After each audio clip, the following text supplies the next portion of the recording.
আপোনালোকৰ আয়ুসটো বৃদ্ধি হৈ গৈছে পদে কৈ আছে আপোনালোকৰ কাৰোবাৰ যদি সকাম ভক্তি আছিল যদি ভালদৰে শুনিছে ভক্তিটো লাহে লাহে নিষ্কামলৈ গতি কৰিব আপোনাৰ বন্ধু বৰ্গবোৰো লাহে লাহে আপোনাৰ মনৰ লগত কি হ'ব সামঞ্জস্য আহিব আমি একেলগে থকা মানুহবিলাকৰ যদি মনবিলাক সেপাৰেট হৈ যায় তাত থাকি শান্তি নালাগে চাবচোন চাৰিটা ঘোঁৰাই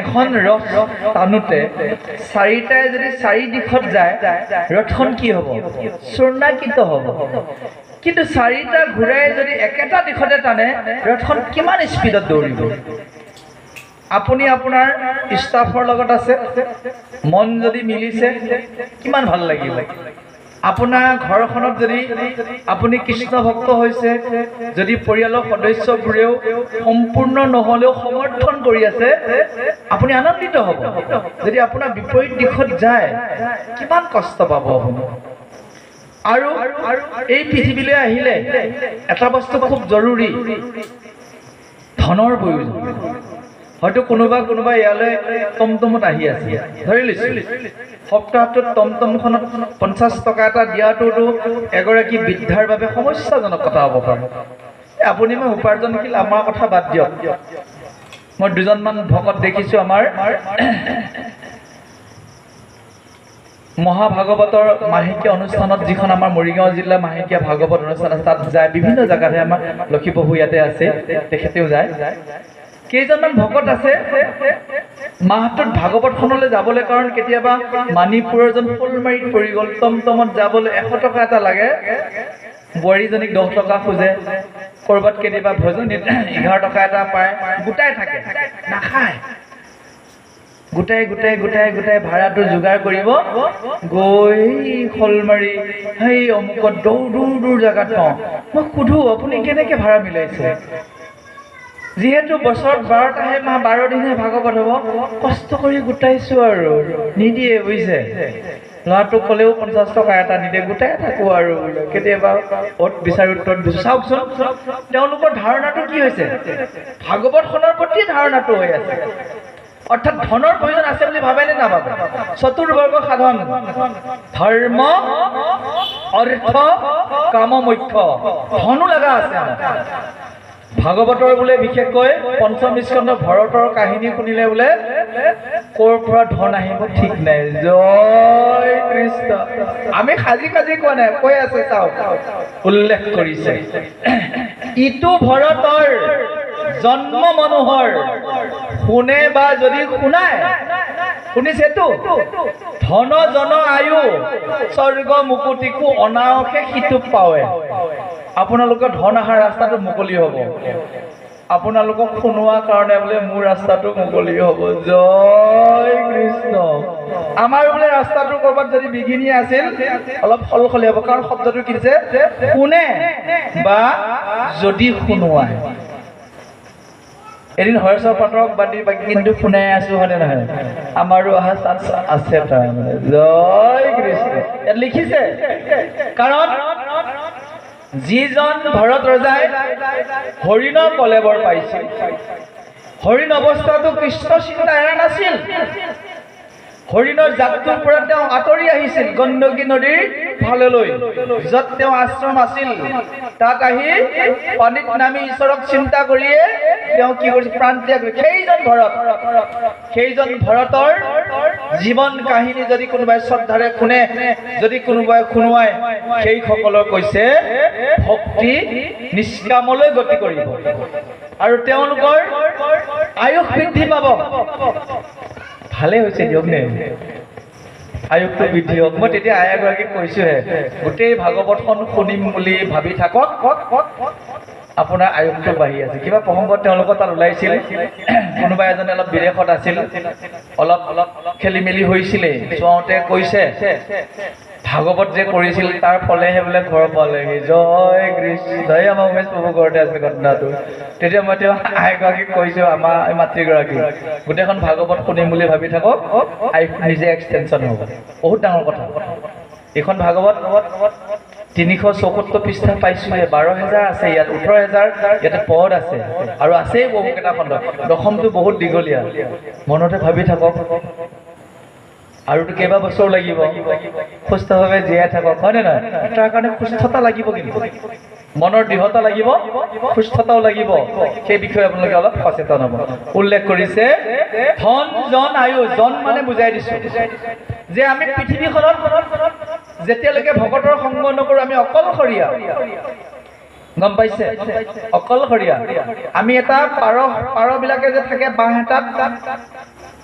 পোৱালিকেইটাক নিজৰ পুত্ৰ স্ত্ৰীক লৈ তেনেকৈ আছিল পত্নী সন্তান ঘৰ কাৰ্যালয় কাকো চিনি পোৱা নাছিল ঘৰলৈ যোৱাৰ সময়ত দোকান এখনৰ সন্মুখত ৰৈ অলপ কিবা বজাৰ কৰিছিল কচাই খানালৈ গৈ মাংস এটুকুৰা লৈ গৈছিল এইখিনিয়ে কাম আছিল বহুত মানুহৰ লগতে সম্পৰ্ক নাছিল কিন্তু এতিয়া কি হৈছে হয়তো কোনোবা এজন প্ৰভুৱে কোনোবা এগৰাকী আই মাতৃক মাত দিয়া নাই কিন্তু ক'ৰবাত দেখা লগে লগে দূৰত দেখা লগে লগে কিন্তু জয় কৃষ্ণ ক'লৈ আহিছে হয়তো কোনোদিন ইয়াত মাতা নাই দূৰত লগ পালে নহয় আহি গ'ল অসমৰ মানুহ যেতিয়া গামোচাখন কান্ধত দেখা পাব বিদেশত দৌৰি গৈ ফুৰিবগৈ আপুনি কোন জিলাৰ জয় কৃষ্ণ মোৰ অভিজ্ঞতা বহুত বেছি হৈ আছে এবাৰ অসমীয়া কথা ক'বলৈ মানুহ নাই গৈয়ে থাকোঁ যে বাহিৰলৈ নৃত্যলৈ মোৰ অশান্তি লাগি গৈছে অসমীয়া কথা এটা ক'ব পৰা নাই বহুতবাৰ গৈ আছোঁ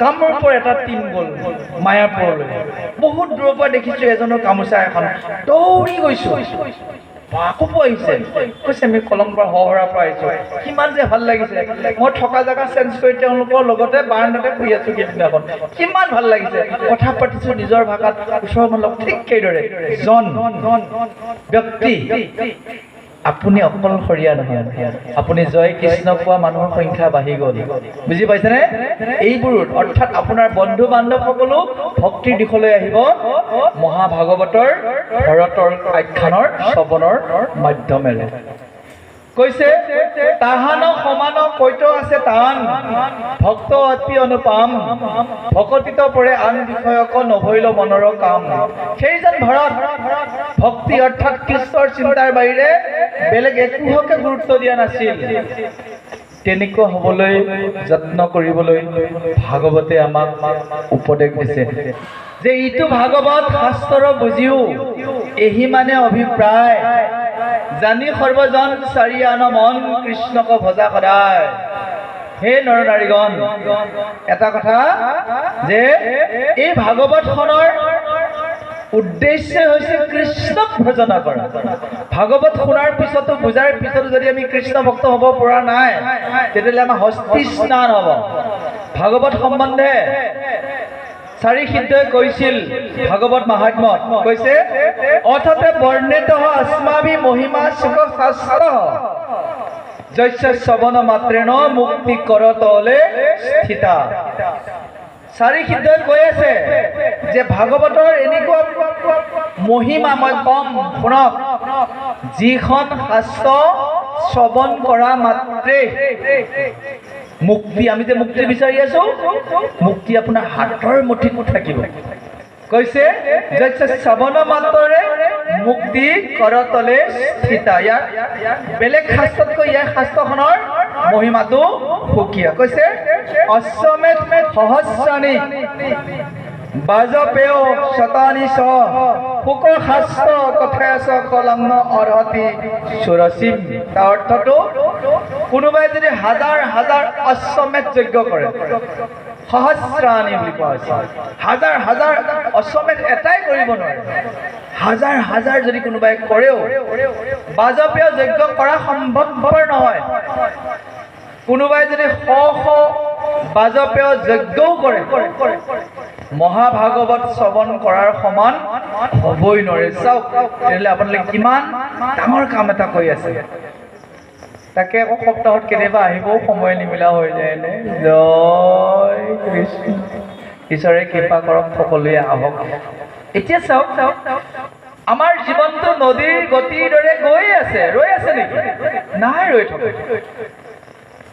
যে আপুনি আপোনাৰ দাপোনখনত আধা প্ৰতিবিম্ব চাওক মুখখনলৈ চাওক ভালকে চাওক আপুনি চুলিবোৰলৈ চাওক, ছালবোৰলৈ লক্ষ্য কৰক, খাদ্য খোৱাৰ পদ্ধতিটো হিচাপ কৰি চাওক, সকলোবোৰ টুকি আহিছে। কিন্তু আমি যদি কিবা ভাল কাম কৰিছো সেইটো মহাভাগৱত শ্ৰৱণ সাধু সংগ কৰাটোৱে ভাল কাম কৰিছো, এইখিনিয়ে হিচাপ ৰ'ব, বাকী একো খোৱা বোৱাৰ হিচাপ কেতিয়াও নৰখে। সেইকাৰণে কৈছে অশ্বমেধ যজ্ঞ যদি হাজাৰ হাজাৰো কৰা হয় তথাপিও সুখশাস্ত্ৰ সমান অৰ্থাৎ ভাগৱত শুনাৰ সমান হ'ব নোৱাৰে। জীৱনৰ অন্তিম সময়ত যদি কোনোবাই মহাভাগৱত শ্ৰৱণ কৰি মৃত্যুবৰণ কৰে ভগৱানে সন্তুষ্ট হৈ তেওঁক ডাইৰেক্ট বৈকুণ্ঠলৈ লৈ যায়। ডাঙৰ কথা হ'ল যে জীৱনৰ অন্তিম সময়তনো ক'ত এতিয়া মেধিক বহু পাব, ক'ত প্ৰফুল্ল বহু পাব, হয় বেমাৰ টান বুলি ক'লে লাগে যদি নাযাবই, যাব কথাটো কৈছোঁ নাই, বিভিন্ন কাম থাকিব পাৰে। উল্লেখ কৰিছে অন্তকালে তো যেন ইব শ্ৰুয়তে সুখশাস্ত্ৰভাগ পিতৃতস্যৈব বৈকুণ্ঠং গোবিন্দ পিপাস্যতি। অন্তিম সময়ত যদি কোনোবাই ভাগৱত শ্ৰৱণ কৰি মৃত্যুবৰণ কৰিব পাৰে প্ৰভু ভগৱন্তই কিন্তু তেওঁক পোনে পোনে বৈকুণ্ঠলৈ লৈ যাব। কলিযুগতহে সম্ভৱপৰ জীৱনৰ অন্তিম সময়ত ভাগৱত শুনা, কাৰণ এইটো বস্তু দেখিছে নহয়, জয় কৃষ্ণ, ইয়াত ভাগৱত আছেনে নাই? আছে। আপুনি এনে থকা সময়ত ভাগৱত শুনা অভ্যাস কৰক। মোৰ বোধেৰে বেমাৰীসকলটো ভাগ্যৱান। আমি এতিয়া মুখ কৰি ফুৰিছোঁ, অ'ৰ পৰা তলৈ, ত'ৰ পৰা তলৈ ঘূৰিয়ে ফুৰিছোঁ। ঘৰত বিচনাত আৰাম কৰি ব্লুটুথ লগাই ভাগৱত শুনা ভাগ্যই হোৱা নাই। এই আমাৰ জয়ন্ত প্ৰভুৱে দিয়ে মোৰতো কেতিয়াবা লাইকটো কৰিব সময় নাই, চাওঁহে আছে আছে আৰু হ'ব আৰু কি আছে কি ক'ত সময় আছে। বেমাৰীসকল ভাগ্যৱান, ব্লুটুথ লগাই লওক, ভাগৱতৰ খণ্ড এটা দি থাকক, ভাগৱত শুনিবলৈ আপুনি বহুত সময় পাইছে। ভগৱানে আপোনাক কৃপা কৰিছে, বেমাৰত দুদিনমান পেলাই থৈছে, ভাগৱত শুনি আপোনাক সংশোধন হোৱাৰ সুবিধা কৰিছে। আমি সুস্থ ব্যক্তিসকল দিগদাৰহে, কিমান দায়িত্ব বুজিব পাৰিছে। তাৰমানে প্ৰতিটো নয়াৰ্থকক আপুনি সদৰ্থক কৰক। ঈশ্বৰে যি কৰে ভালেই কৰে। কাহিনীটো গম পোৱা নাই যদি মই অকণমান আজি কৈ দিছোঁ। প্ৰভু ঈশ্বৰে যি কৰে ভালেই কৰে। এজন ৰজা আছিল, এজন মন্ত্ৰী আছিল। মন্ত্ৰীজনক খুব ভাল পায় আৰু মন্ত্ৰীজনে যি কথাই নহওক ঈশ্বৰে যি কৰে ভালে কৰে। এদিন দুইজনে এনেকে এনেকে তৰোৱালৰ যুদ্ধ কৰি আছে, গ'ল নহয় আঙুলি এটা ৰজাৰ কাটা। ৰজা আঙুলি এটাই কাটা গ'ল। মন্ত্ৰীয়ে ক'লে ঈশ্বৰে যি কৰে ভালে কৰে। ৰজাটো খং উঠি গ'ল, আঙুলি মোৰ কাটা যায়, ঈশ্বৰে যি কৰে ভালে কৰে, এক বন্দী কৰি থোৱা বুলি ক'লে। ৰজা খং উঠি গ'ল, দিলে বন্দী কৰি। ৰজাই আৰু মন্ত্ৰী বন্দী হৈ আছে, মন্ত্ৰী নাই নাই আৰু কাৰোবাক লৈ পেলাই গ'ল মৃগয়া কৰিবলৈ। বনৰীয়া মানুহে পাই গ'ল নহয়, বন মানুহ যে জংগলী মানুহ, ৰজাক আগুৰি ল'লে। আগু কৈছে বা এইটো বগা ডুক ডুক মানুহ, ভাল খাদ্য খোৱা, একদম তেছে পোছাকে আছে, ইয়াক একদম আমাৰ হেৰি আগত বলি দিম আৰু দেৱী আগত ধৰি লৈ গ'ল। একদম গা পাত ৰজাই কৈছে চেছ চেছ মৰিম এতিয়া আৰু বলি দিবলৈ সাজু কৰিছে। সাজু কৰাৰ আগত পুৰোহিতে কৈছে ৰ'বা, তাক লক্ষ্য কৰা যাওক, তাৰ ক'ৰবাত সতিখোন আছে নেকি। গৈ দেখাবলৈ আঙুলি এটা নাই। কৈছে নাই নাই, এক বলি দিয়া নহ'ব, এক বলি নহ'ব, ইয়াৰ বলি মোৰ গোসাঁনীয়ে নাখায়, ইয়াক এৰি দে বুলি ক'লে। দিলে ৰজাক এৰি।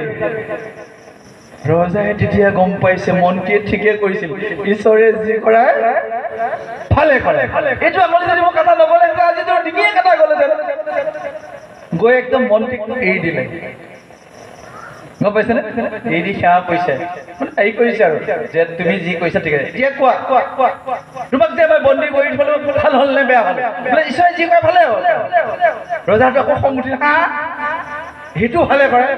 চাওক মহাৰাজ, যদি আপোনাৰ লগত মই থাকিলোহেঁতেন, মোৰতো আঙুলি চাঙুলি কাটা যোৱা নাই, আজি আপোনাৰ সলনি মোকে বলি দিলেহেঁতেন। জয় কৃষ্ণ। আপুনি খং উঠি মোক যে বন্দী কৰি থলে, মই বাচি গ'লো।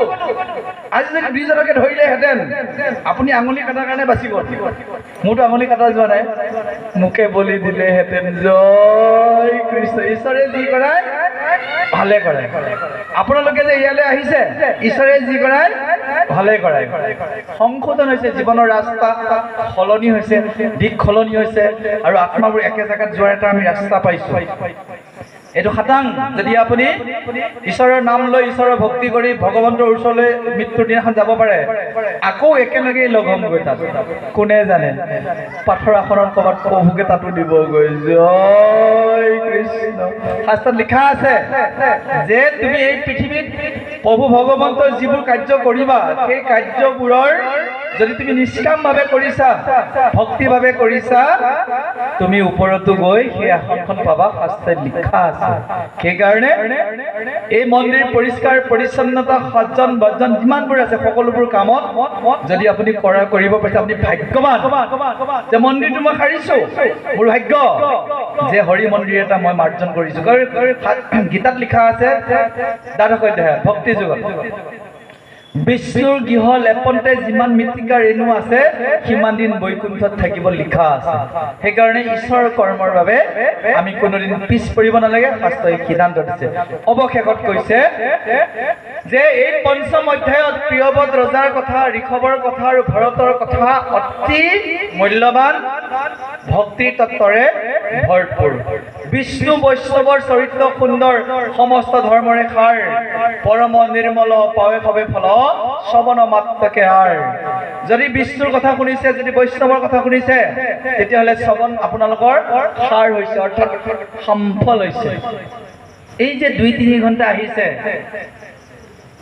বিফল হৈছে বুলি ভাবিছে নেকি? সফল হৈছে।